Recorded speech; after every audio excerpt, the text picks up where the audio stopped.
ஸ்லீவோட பாட்டமில் இந்த மாதிரி ரெடிமேட் பைப்பிங்க எப்படி பர்ஃபெக்ட் ஃபினிஷிங்கில் ஸ்டிச் பண்ணுறதுன்னு பார்க்கலாம். அதுக்கு முதல்ல நம்ம லைனிங் கிளாத்தில் தான் அந்த பைப்பிங்கை ஃபஸ்ட்டு அட்டாச் பண்ணணும். லைனிங் கிளாத்தில் 1/2 இன்ச் தையலுக்காக நம்ம விட்டுருப்போம் இல்லையா, அடித்து திருப்புறதுக்காக. அந்த இடத்துல இந்த உருண்டையாக இருக்கிற பைப்பிங் சைடு பார்த்திங்க அப்படின்னா நமக்கு லெஃப்ட் சைடு இருக்கிற மாதிரி தான் வச்சுட்டு நம்ம ஸ்டிச் பண்ணணும். கரெக்டாக அந்த பைப்பிங்கோட எட்ஜில் வச்சு தையல் போடுங்க.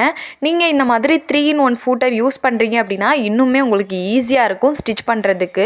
இந்த மாதிரி நம்ம சூப்பராக எட்ஜில் தையல் போட்டு எடுத்தாச்சு.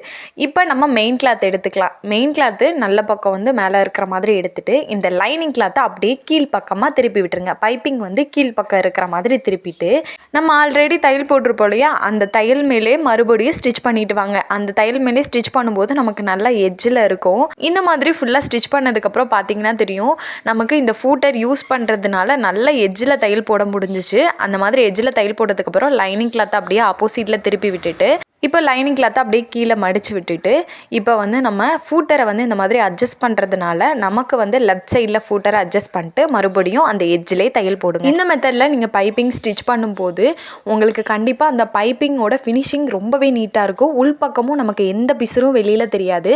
இந்த மாதிரி பைப்பிங் ஸ்டிச் பண்ணுறீங்க அப்படின்னா கண்டிப்பாக நீங்கள் இந்த 3-in-1 ஃபூட்டர் யூஸ் பண்ணி ஸ்டிச் பண்ணுங்கள். உங்களுக்கு இன்னுமே பர்ஃபெக்டாக வரும்.